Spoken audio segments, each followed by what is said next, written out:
evening, we have been talking about David L. Marcus, Dr. Ouch, this wonderful book, I Had a Dream, I Wasn't Black. The book was released this evening. We are at the book signing, his birthday party, the book release, like all of that.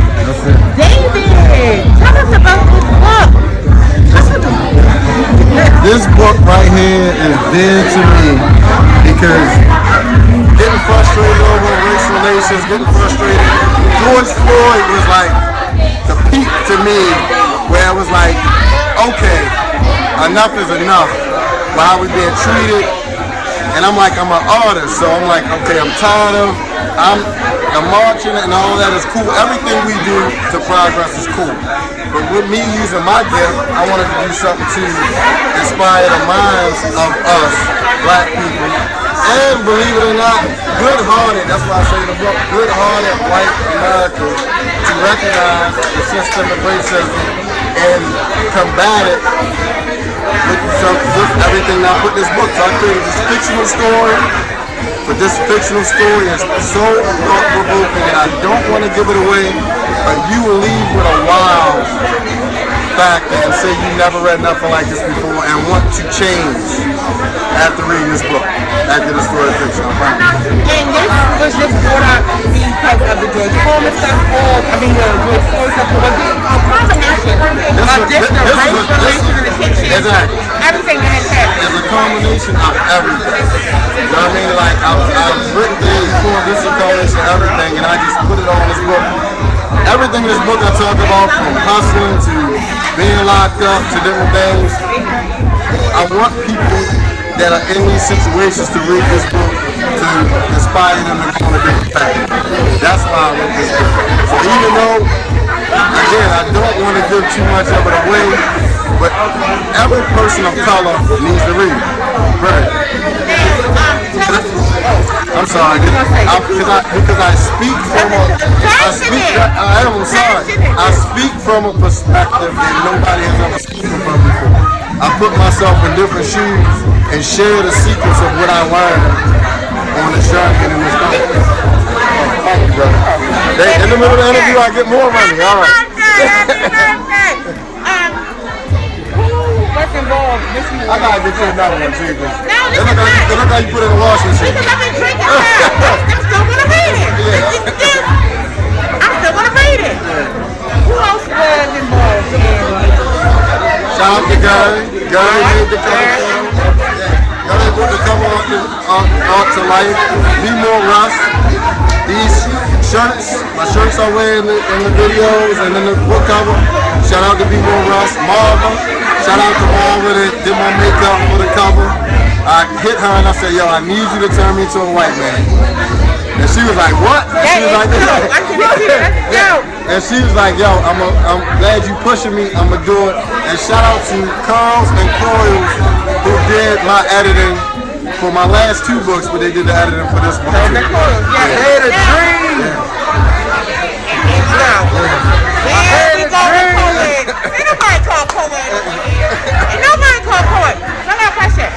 Explain the lynchment conference. And the reason why I say that is because a lot of people are not aware of, I'm assuming that it the Willie Lynch, right. They don't understand that. So explain that. So in my introduction, I tell people to read the Willie Lynch letter. It's a 4-page letter before you even read the book, because it talks about how they were trying to use mind control over slavery. Because if you look at with slavery, we were outnumbering them, but somehow we were still controlling. So I bring to like this modern day conference and show how they're still controlling our minds to this day.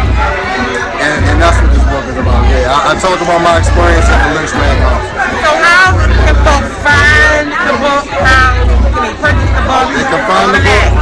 It's on Kindle. You can download the book on Kindle. I Had a Dream I Wasn't Black. Or you can order it at dr-ouch.com. And what else can they find you at on Facebook, Instagram, all that? You can find me on Instagram at dr.ouch. And you can find me on Facebook as David Lloyd Marcus. That's David L-L-O-Y-D Marcus. M-A-R-C. And if they purchase this one and they have not read any of your books, any of your other ones, tell them about the other books. Just name your other books. Auschwitz May Hurt, Relationships, and Life with Alpha Male. All of my content is raw, but all of my content is thought-provoking. That's what I'm doing. Yeah. All right, David. Thank you so much. And happy birthday, David. I'm shouting out XTY that came through in the clutch. I love y'all. Happy early birthday, David. Thank you. Aries gang. Aries, you love Aries, right? I'm a Taurus. We straightforward people. I am a Taurus. We don't rock with them. I am a Taurus. We only rock with each other. We only rock with other Taurus. No.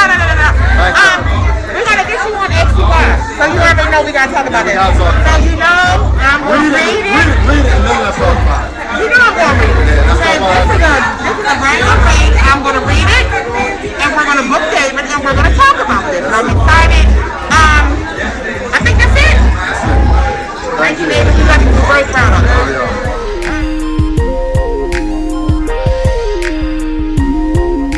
Project that you got, like you've been a part of that. Yep, everything down to photography, anything advertisements, the flyers, pretty much anything marketing. I'm that guy. So And do it all. let me ask you how.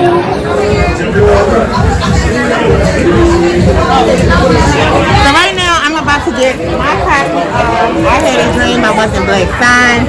As I said, make sure that you purchase this book. Follow David on Instagram and at Facebook at David L. Marcus. I believe he's under there is Dr. Ouch also. Make sure that y'all follow him. This is a great book, and he's about to sign my book, and he better say something nice too. He better say something nice. Oh, see, yeah, you got all these books. Let me go ahead. That's a good color. I love that color.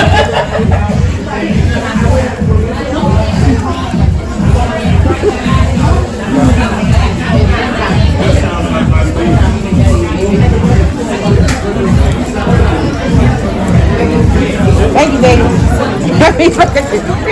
No, I will definitely reach out. Don't forget. You got some information about that. All right, cool. Wonderful. Thank you, lady. Don't forget to get some information. Thank you. Let me get more. Alright, so right now we are actually standing here with one of the people that is behind the genius that we're here to support today. She's actually the actual creator. Like, I'm just going to say the creator. Mr. Davis didn't want to get on the screen, so we're going to give it to Miss Angie. We are going to give her all of it right about now. So, tell us about David. Like, I know you are very proud of him at this point. You want to hear about David, the young David? You can talk about all of David. Tell us what you want to tell us. David always did have a creative mind. And we laugh about it because we remember back when he was a little boy in elementary school. You know, he had the little cameras and stuff. His little cousins, he was always trying to make movies then, telling this person to get over here, this person to sit here, you move here, you move here. But, you know, this was kind of birthed out of nowhere, it seems like, as an adult. Because he's had no training whatsoever, no education in the field whatsoever. This is 100% God-breathed. You know, when you can see something that come from the unseen realm into the seen realm, that's indicative of a person that's willing just to get out of their own way and let God use them. And you do realize that he's a vessel, first and foremost. And I'm just amazed. He's amazed. You know, so if he's amazing, you know the rest of us are amazed. But apart from his profession as a writer, producer, etc., he's just a good guy.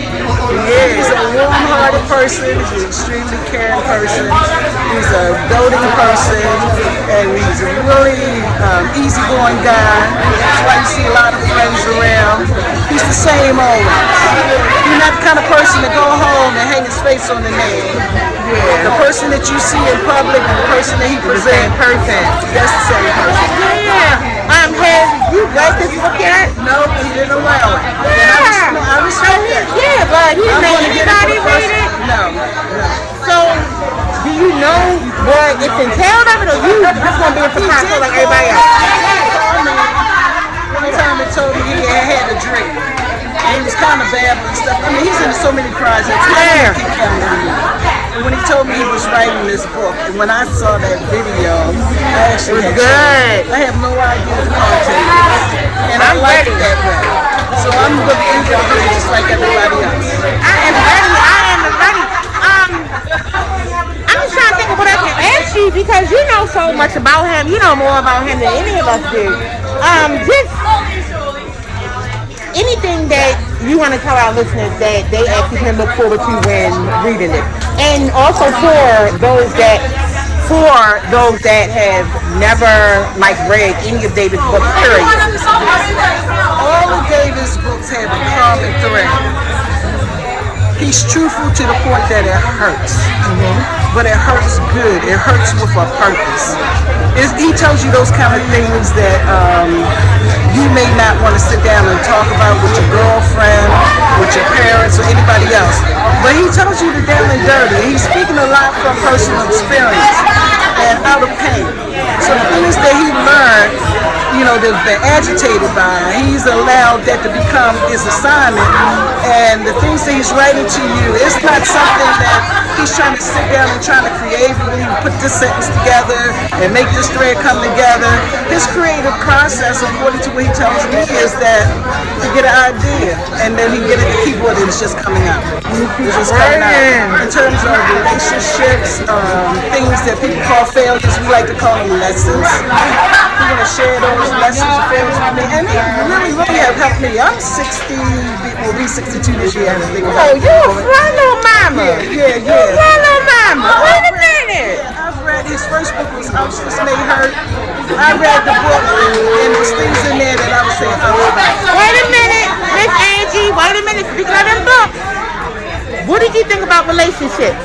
oh, Miss Angie. even more so. Let me tell Miss you something. Angie. Okay, we can sit here all day long. Miss Angie, wait a minute. I called David and said, David, I'm going to talk to you just like I'm not your mother. I said, this is helpful to me now.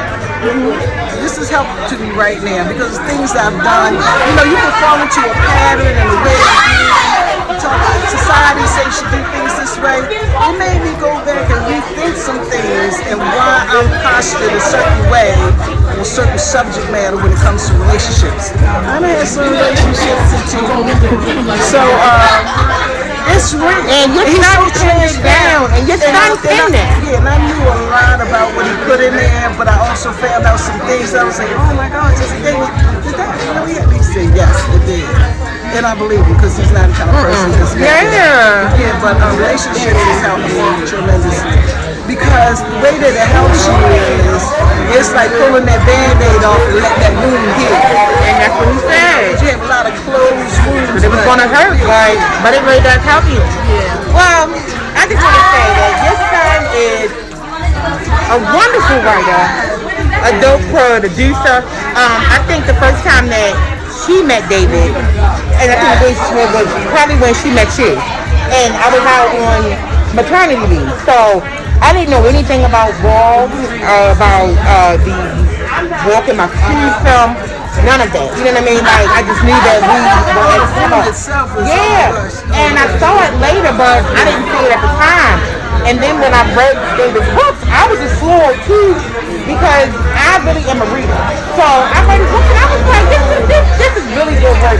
And the one thing about Black authors, and especially independent authors, they don't always get a lot of recognition. You know what I mean? But he's really he's extremely good. So you should be very proud. And I know you are now. Yeah, and then when he comes to visit me, he's still on David. His dad's name is David. Is that ever going to change? He still mommy when he's talking to his brother about me. He said, Mommy said this and Mommy said that. I have a 3-year-old. Is that ever going to change? It's not going to change and I love it. I know. It's the sweetest thing. Well, it was wonderful to continue. We appreciate you. We appreciate you talking to us. And congratulations. You're kind of beginning. Thank you, Miss Angie. And we want you to enjoy that Alfredo shit because it looks good. It looks good. Thank you so much. Not even because I'm